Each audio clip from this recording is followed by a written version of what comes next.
ഒരു കൂട്ടായ്മയാണ് ഉദ്ദേശിക്കുന്നത്. നിങ്ങൾക്കറിയാം, നിങ്ങളെല്ലാവരും ഇതിനകത്ത് ബിസിനസ്സുകാരാണ്.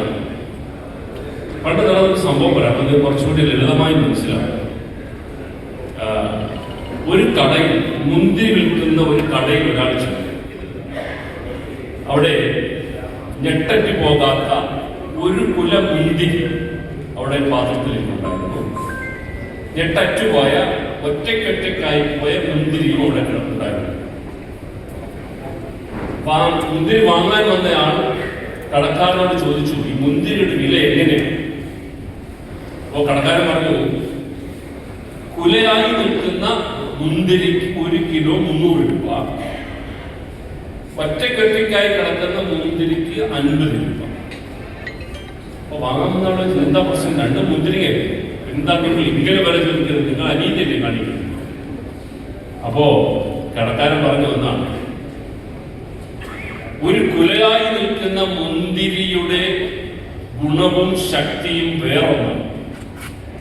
ഒറ്റക്കെട്ടായി ഒക്കെ പോയിരിക്കുന്ന മുന്തിരിയുടെ ഗുണവും ശക്തിയും വേറൊന്നാണ്.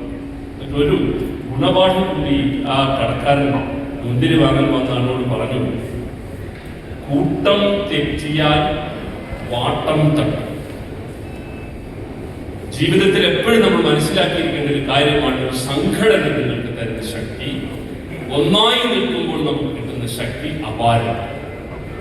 അതിന്റെ ഏറ്റവും വലിയ ഒരു പ്രകടനമായ ഉദാഹരണവും ഒരു ഭാവവുമാണ് ഇവിടെ കാണാൻ സാധിക്കുന്നത്. അതുകൊണ്ട് തന്നെ ഒരു സംഘടന എന്ന നിലയിൽ നിങ്ങൾ ഇത്തരം പ്രവർത്തനങ്ങളുമായി വീണ്ടും മുന്നോട്ട് പോവുക എന്നുള്ളതാണ് പ്രാഥമികമായി എനിക്ക് പറയുവാനുള്ളത്.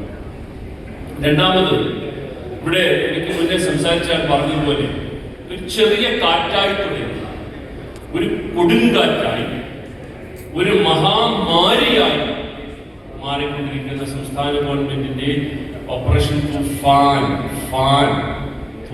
ദ നാർക്കോട്ടിക് ഹണ്ട് അഥവാ നാർക്കോട്ടിക് ഹണ്ട് എന്ന പ്രോഗ്രാം ഗ്രാമാന്തരങ്ങളിൽ അലയടിച്ചുകൊണ്ടിരിക്കുകയാണ്. നിങ്ങൾക്കറിയാം, 2026 തുടങ്ങിയ പ്രോഗ്രാം ഇന്ന് എവിടെ എത്തി നിൽക്കുന്നു നിങ്ങൾക്കറിയാം. കേന്ദ്ര ഗവൺമെന്റ് പോലും ഈ പ്രോഗ്രാം ഏറ്റെടുത്തിട്ട് രാജ്യം മുഴുവൻ വ്യാപിപ്പിക്കാൻ പോകുന്നു എന്ന് പറയുമ്പോൾ ഇത് സംഘടിപ്പിച്ച നമ്മുടെ സംസ്ഥാന ഗവൺമെന്റിന്റെ വിശിഷ്യ നമ്മുടെ ആഭ്യന്തരമന്ത്രിക്കും 1000 വാക്കുകളിൽ നമുക്ക് നന്ദി പറയേണ്ടി വരുന്നു.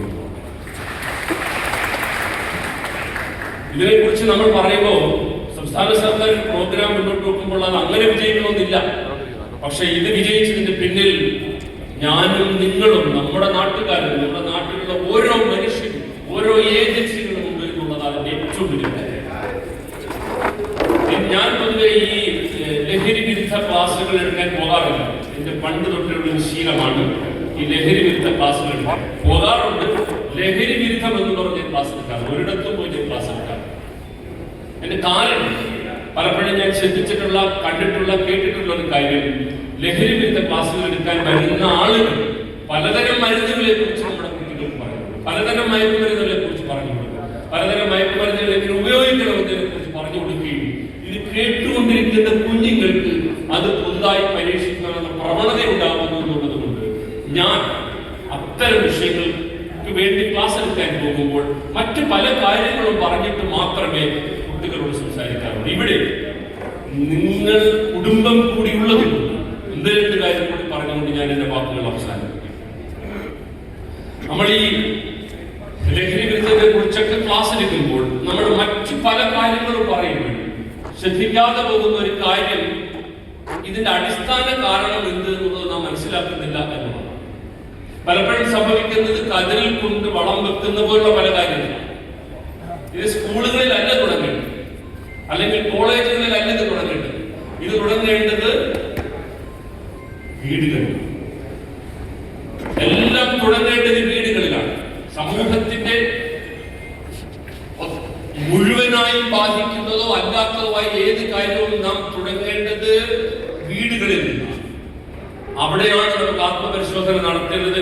എന്താണ് പുതിയ കാലഘട്ടത്തിൽ നമ്മുടെ വീടുകളിൽ സംഭവിച്ചുകൊണ്ടിരിക്കുന്നത്? കഴിഞ്ഞ 10-20 വർഷമായി നമ്മുടെ വീടുകളിൽ, നമ്മുടെ വീട്ടിൽ നിശബ്ദമായ ഒരു വിപ്ലവം സംഭവിച്ചു. 9:30 വരെ അവസാനിക്കുന്ന സീരിയൽ പോലുള്ള മറ്റു പല കാര്യങ്ങളും നമ്മുടെ കുടുംബ ബന്ധങ്ങളെ വല്ലാതെ ശിഥിലമാക്കിയിരിക്കുന്നു എന്നുള്ളതാണ്. വൈകുന്നേരങ്ങളിൽ അമ്മയും അച്ഛനും മക്കളും കുട്ടികളുമൊക്കെയായി ഒത്തൊരുമിച്ചിരുന്നുള്ള ഭക്ഷണം കഴിക്കൽ വാടകഞ്ഞു നിന്നിരിക്കും. ഇംഗ്ലീഷിൽ പഴഞ്ചൊല്ലുണ്ട്, family which eats together stays together. ഒരുമിച്ച് ഭക്ഷണം കഴിക്കുന്ന കുടുംബങ്ങൾ ഒന്നായി ജീവിക്കുന്നു എന്നാണ്. നമ്മുടെ കുടുംബങ്ങളിൽ ഇത് നടക്കുന്നില്ല. ഒരുപാട് സാഹചര്യങ്ങളുണ്ട്, ഒരുപാട് കാരണങ്ങളുണ്ട്, ഇല്ലെന്ന് ഞാൻ പറയുന്നില്ല. കഴിവിന്റെ പരമാവധി വൈകുന്നേരങ്ങളിൽ മക്കളോടും കൊച്ചുമക്കളോടും ഒപ്പം ഒത്തൊരുമിച്ചിരുന്ന് നമുക്ക് അവരോടൊപ്പം ഭക്ഷണം കഴിക്കുവാനും കാര്യങ്ങൾ പങ്കുവെക്കുവാനും നമുക്ക് സാധിക്കേണ്ടി പലപ്പോഴും സംഭവിക്കാതെ പോകുന്നു. നമ്മുടെ കുടുംബങ്ങളിൽ വൈകുന്നേരം 5 മുതൽ 9 അവസാനിക്കുന്നത് ഞാൻ നേരത്തെ പറഞ്ഞ വാക്കുകൾ ഞാൻ ആവർത്തിക്കുന്ന അത് പലപ്പോഴും നമ്മെ പരസ്പരം ബന്ധപ്പെടാൻ സമ്മതിക്കാത്തൊരവസ്ഥയിലെത്തിക്കുകയും രാത്രി 10 ആകുമ്പോൾ ഓരോരുത്തരും അവർ സ്വയം തീർത്ത തുരുത്തിലേക്ക് ഓരോരുത്തരുടെ മുറികളിലേക്ക് കടന്നു പോകുന്നു. ആരും ആരോടും ഒന്നും പങ്കുവെക്കുന്നില്ല, ആരും ആരോടും ഒന്നും ഷെയർ ചെയ്യുന്നില്ല, ആരും ആരുടെ ദുഃഖങ്ങൾ പങ്കുവെക്കുന്നില്ല, ആരും ആരുടെ പ്രശ്നങ്ങൾ പങ്കുവെക്കുന്നില്ല എന്നുള്ളതാണ്.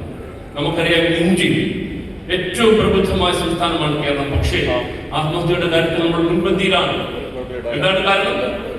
ആത്മഹത്യയുടെ പ്രധാന കാരണം നാം നമ്മുടെ പ്രശ്നങ്ങൾ ആരുമായി പങ്കുവെക്കുന്നില്ല എന്നുള്ളതാണ്. നാം നമ്മുടെ ദുഃഖം പങ്കുവെക്കുമ്പോൾ ദുഃഖം പകുതിയായി പറയുന്നു. പങ്കിട്ട ദുഃഖം പാതി ദുഃഖം എന്നാണ്.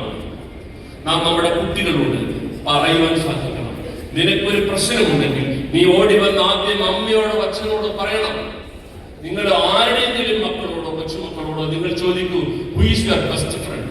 നിന്റെ ഏറ്റവും നല്ല സുഹൃത്താരാണെന്ന് ചോദിച്ചാൽ അവൻ നിങ്ങളുടെ ആരുടെയും പേര് പറയില്ല. അവൻ പറയുന്നത് അവന്റെ മറ്റു പല ആളുടെയും പേരായിരിക്കും. നമുക്ക് അങ്ങനെ ആ ഒരു അവസ്ഥ മാറ്റേണ്ടിയിരിക്കും.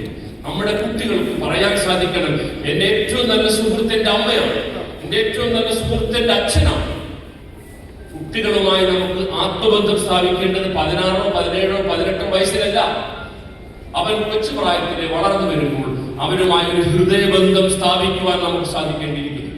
കൂടുതൽ ശ്രദ്ധിക്കേണ്ടത് അമ്മമാരാണ്. കാരണം നല്ല മാതാവ് എന്നാൽ നല്ല ശ്രോതാവായിരിക്കും. നല്ല മാതാവ് നല്ല ശ്രോതാവായിരിക്കണം. ഒരു കുഞ്ഞിനൊരു പ്രശ്നമുണ്ടെങ്കിൽ അവൻ ആദ്യം ഓടി വന്ന് പറയേണ്ടത് നമ്മുടെ അമ്മയോടാണ്. അവന്റെ മുഖമൊന്ന് മാടിയാൽ, അവന്റെ വാക്കുകളൊന്ന് പറച്ചാൽ അത് മനസ്സിലാക്കാനുള്ള ഹൃദയബന്ധം, ആത്മബന്ധം ഉണ്ടാക്കിയെടുക്കുവാൻ നമ്മുടെ പുതിയ കാലഘട്ടത്തിലെ അമ്മമാർക്ക് കഴിയാതെ പോകുന്നു എന്നുള്ളത് ഈ ലഹരിയിലേക്ക് നമ്മുടെ കുട്ടികൾ പോകുന്നതിന് കാരണമാണ്. നമ്മുടെ മക്കൾ പറയുന്നത് കേൾക്കാൻ നമുക്ക് സമയമുണ്ടാകണം. നമ്മുടെ മക്കൾ പറയുന്നത് കേൾക്കുവാൻ നമുക്ക് സമയമില്ലെങ്കിൽ നമ്മുടെ മക്കൾ പറയുന്നത് കേൾക്കുവാൻ പുറം ലോകത്ത് ചിറക് വിരിച്ച് ജീവിക്കുന്ന പറക്കുന്ന കഴിവന്മാരുണ്ടെന്നുള്ള ബോധം നമുക്ക് ഉണ്ടാക്കേണ്ടിയിരിക്കുന്നു. പുതിയ കാലഘട്ടത്തിൽ ഇത്രത്തോളം സെക്ഷൽ അസാൾട്ട് ഉണ്ടാകുന്നതിന് ഒരു പ്രധാന കാരണം ചെറിയൊരു പ്രശ്നം ഉണ്ടാകുമ്പോൾ തന്നെ അമ്മയോടോ അച്ഛനോടോ പറയാൻ കുട്ടികൾക്ക് മടിക്കുന്നു. അവന് ചിന്തിക്കണം, അവന് പറ്റണം, അവന് ബോധ്യമുണ്ടാകണം. ഏത് പ്രശ്നത്തിനും ഒരു പരിഹാരം എന്റെ അമ്മയും എന്റെ അച്ഛനുമാണ്, അല്ലാതെ ഒരു മൂന്നാമതൊരു വ്യക്തിയിലേക്ക് പോകാൻ പാടില്ല എന്ന ബോധം നമ്മുടെ കുട്ടികളിൽ നമുക്ക് ഉണ്ടാക്കാൻ സാധിക്കും. ഈ ഒരു മാറ്റമാണ് നമുക്ക് ഉണ്ടാക്കേണ്ടത്. എല്ലാം തുടങ്ങേണ്ടത് നമ്മുടെ കുടുംബങ്ങളിൽ നിന്ന്. ആ കുടുംബത്തിൽ മാറ്റം ഉണ്ടാക്കുവാൻ നിങ്ങൾക്ക് ഈ വ്യാപാര വ്യവസായ ഏകോപന സമിതിയുടെ ഓരോ അംഗങ്ങൾക്കും നിങ്ങൾ ഓരോ താഴത്തെ തട്ടിലുള്ള യൂണിറ്റ് തലങ്ങളിൽ അതിനുള്ള ഒരു അവസരം ഉണ്ടാക്കിയെടുക്കേണ്ടിയിരിക്കും. അതല്ലാതെ നാം പുറമോടിയായി കുറച്ച് കാര്യങ്ങൾ ചെയ്തിട്ട് കുടുംബങ്ങളിൽ മാറ്റം വരുത്തേണ്ടിയിരിക്കുന്നു. ആ മാറ്റം വരുത്തുവാൻ നിങ്ങൾക്ക് ഓരോരുത്തർക്കും സാധിക്കട്ടെ എന്ന് മാത്രം ആശംസിച്ചുകൊണ്ട് ഇന്ന് ഇവിടെ നിങ്ങൾ നടത്തുന്ന കാരുണ്യം കുടുംബ സുരക്ഷാ നിധി വിതരണ ഉദ്ഘാടനം ഔപചാരികമായി ഉദ്ഘാടനം ചെയ്തിരിക്കുന്നു. നന്ദി, നമസ്കാരം.